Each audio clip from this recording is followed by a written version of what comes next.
Mr. Wood, hi. Hey. It's nice to meet you in person finally. Oh, yeah, finally. I'm Marion Young. I brought a business card for you if Alrighty. you'd like it. So we've got about 20 minutes, is that right? Yeah, 20 minutes is the absolute max. It's a really busy time of year for you guys, I hear. Yeah, during the spring, it's super busy. A lot of people moving in the spring. Yep. I guess that makes sense. So do you mind if I ask you a few questions today and take a few notes? No, go ahead, sure. Okay, great. I did a little research on just the moving industry in general, and I found some stuff that I think could pertain to your business. Yeah. So the main thing I want to talk about today is ways that you can help make the customer feel more involved in the moving process and help them be more comfortable with the whole thing, because that's really how you gain customer loyalty, is through good customer experience. Mm-hmm. And so what I have here, you can hang on to that after we meet today, but it has some reasons that customers have negative feelings towards the moving company, and sometimes it really is undeserved, but it's a really stressful time to be moving, and a lot of times that stress can just lead to resentment of the company. So here you can see a few of the reasons that customers have these negative feelings. One is that there's just a lot of uncertainty around the move. And you always think that the worst is going to happen. Your stuff's going to get damaged or lost. And there's just a lot of, just not being sure what's going on is really uncomfortable for people. Another is that they don't really have any loyalty to the moving company. They have no reason that they picked one other than they asked around and that one seemed cheapest.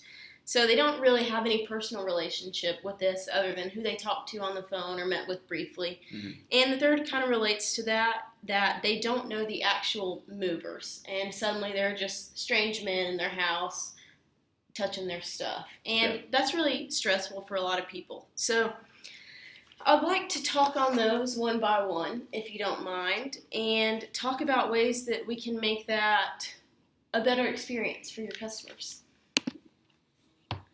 So I saw that your company has 3 salesmen on site. Before they can do their job, how do you generate leads for them? Usually we put our money into search engine optimization. So when people search a moving company in Atlanta, our name usually comes up first. Mm-hmm.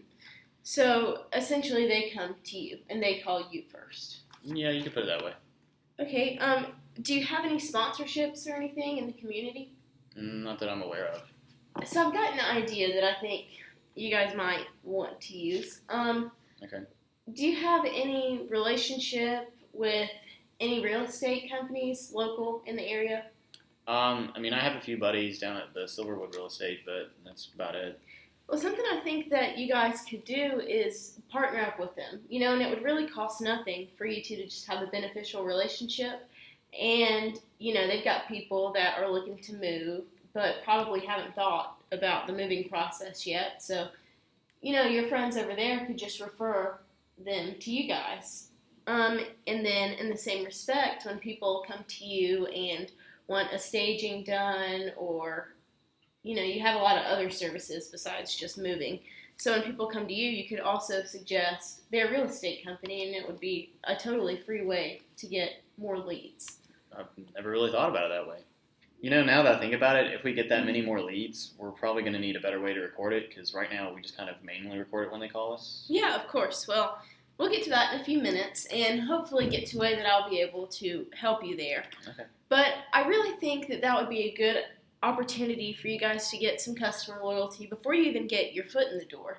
Another way that you could do that is through a good sales experience. So can you kind of walk me through how that goes right now? Yeah, so, whenever one of the people call our salespeople, essentially, they'll talk about what's going on, and then eventually we'll get one of the owners to talk to them, so they kind of have a good relationship with them. Yeah. And I think that's probably really good for you guys, that they feel like they've got a relationship with the upper management, and it makes it personal with the company. So I think you guys are probably doing a good job with that. Mm-hmm. But another thing that you've got to think about is they've also got a closer relationship with the movers who are actually going to be in and out of their house. And are your movers right now at all involved in the selling process? Not really. They just do their job. Can you tell me about, honestly, are they, nice and friendly and polite? Oh, yeah. I've met every single one of them. They're great guys. Yeah. Well, I think that would be a really good selling proposition for you guys. So, if you call up there and they schedule a time for somebody to come out and make them an estimate of how much something's going to cost, if they go out there with the salesman and a few moving guys come in as well, so before these guys are in their house just touching all their stuff, the customer gets to meet face-to-face with the moving guys. And then when they see that they're respectable and nice, and, not somebody they've got to worry about stealing their stuff, and that kind of thing, that would really help customers want to choose your business, Because right now you have them talk to the owners, but everybody expects an owner and top management to be friendly. Yeah.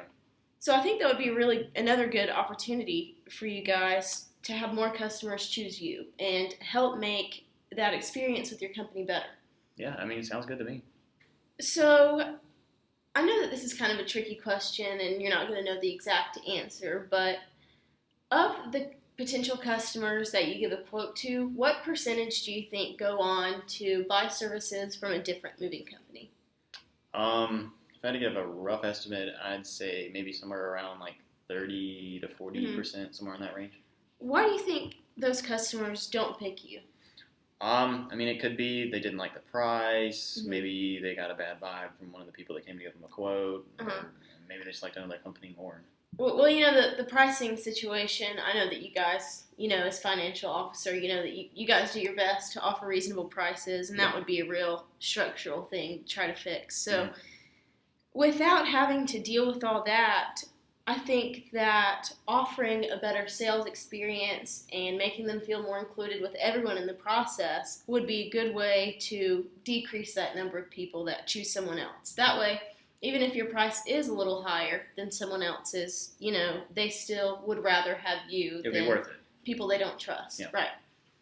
So we've already walked through the reference process and the sales process. So now that you've gotten that far and the customer has decided to buy from you, what happens next? Like, do you plan it out with the customer, the whole move? Yeah, when we get in contact with them, we usually give each other our best range of dates, somewhere around there. We kind of tell them when we'll be able to do it and when they can have us in their house. So is that about as much detail as you go into? It's just the days it'll be and how long it'll take? Yeah, it's usually just like a range, yeah. So something, another thing we talked about was that customers really don't know what all is going into the moving process. So a way to make it better for them, is to kind of say, hey, instead of saying, we'll drop in and out between 9 and 5 on this day, you can really sit down with the customer and make a plan that works day to day and exactly when you're going to go from one house back and what you're going to take when. So that way the customer knows exactly when they need to be at the house for you guys or when is okay for them to go out and grab lunch. And since you tell them exactly what you're going to get when, they even know, when they're not going to have a couch to sit on in this house anymore. And it would just make them feel a lot more involved in the planning process and kind of reassure them when they know exactly what's going to happen all the time, every day. Yeah, the only reason we don't do that already is because we have so many trucks and so many different people that we don't know exactly when they're going to be able to do all that. Yeah, I totally understand that. It would be great if we had something that could do that, but... Well, hopefully we can introduce you to something that will help with that. So, I really liked what you said so far. The only issue is it's going to be really hard to implement something like that into our organization. Yeah, of course. Because of all the complications that kind of come from all that. Yeah, it really is hard, when you, as the boss, make suggestions to other people that, they don't see payoff. So it's hard to make those organizational changes from you down to drivers and movers. Yeah. But NetSuite is the company I work with, and it'll really help you bring those changes into the organization smoothly. Okay. So if you want to just look with me at a few things. So remember we talked about you could link up with, what was it? What was the company? Silverwood Real Estate. Yes. So when you get leads from them and they call you and say, hey, here's some people that are interested if you want to get in touch with them, what you can do here is, see, we're just on the home page right now, and if you click on the leads tab here, you have just a list of customers, and see, this is all, these are all just examples, but so you've got their phone number and their address, and there's extra notes, so you could write down how long you think their move's going to be, what kind of move it is, whether it's a house or a commercial move, and it's even got the salesman that called them. So see right here where it says sales rep, you'll be able to know which one of your reps was in touch with them so that they can keep being the ones so that they can maintain that relationship. Yeah. So I think that would be something that's really good for you. So something else that I want to show you that you will need as you implement these changes is something that'll help you with the calendar that you make for your customer and show exactly what goes where when. So if you follow along with me, you click on the activities tab and you see the scheduling, and this is where you can schedule, events. It's just the day-long move, but you can also schedule things as phone calls that you have to make, and you'll see a master calendar of everything you have planned. Yeah. So assume we're going to make a new event. We'll just click there, and it shows, where it is, who organized it, the reminders that you want to have for it, and if you see, it also has a lot of stuff in between the start and end time, and you can sit down with the customer and you guys can make a calendar all the way through the day. From 9 o'clock to 10 o'clock, we move from this house to the other. From 10 to 11, we load these certain things up and bring it in. And as you do that, you have a list of materials in this system. And when you say that you need those resources here, they're unavailable when you plan another event, so that you never have to worry about accidentally scheduling one truck for 2 meetings and that kind of thing. So I think that would really help you, along with working on having the moving men in as a sales team almost. Yeah. So when you do this, you can also say who is going to be there. So, you don't need all 12 of your moving men to come in as a sales force, but 1 or 2. So you always want to make sure that you've got 1 or 2 available for that, and this will help to make sure that they're cleared up and ready to go on that call. Okay, sounds good. I've really liked what you've told me so far, and from what you showed me, the only thing I'm kind of stuck on now is price. Well, honestly, luckily for you, y'all are a pretty small company, and the price is determined on how many people are using it, and it's usually about, maybe $99 to $150 per month per user. Okay. So, the 3 presidents would definitely need to be on it. Maybe probably the salesman as well, just so they can always see exactly what's going on, since they're the ones with the main ties to the customer. So that's the price per month. There's also an implementation fee that, is $4,000 or $5,000, but we get reps in there to help you learn how to use it and walk through the steps, because I know it's a big change for the organization. Honestly, from what you showed me, I think we could easily make way more than that. Yeah, you're absolutely right. Honestly, I like it. Do you want to set up another meeting possibly? I would love to. Do you think, maybe your sisters, the other owners, would like to hear more about it? Yeah, they would love to talk to you. And there's a lot more I can show you that it can do. So yeah, that would be great. How do you feel about maybe this coming Saturday? That works for me. All right. I'm good for around 8 a.m. Okay, great. Awesome. Thank you so much. Yeah, thanks.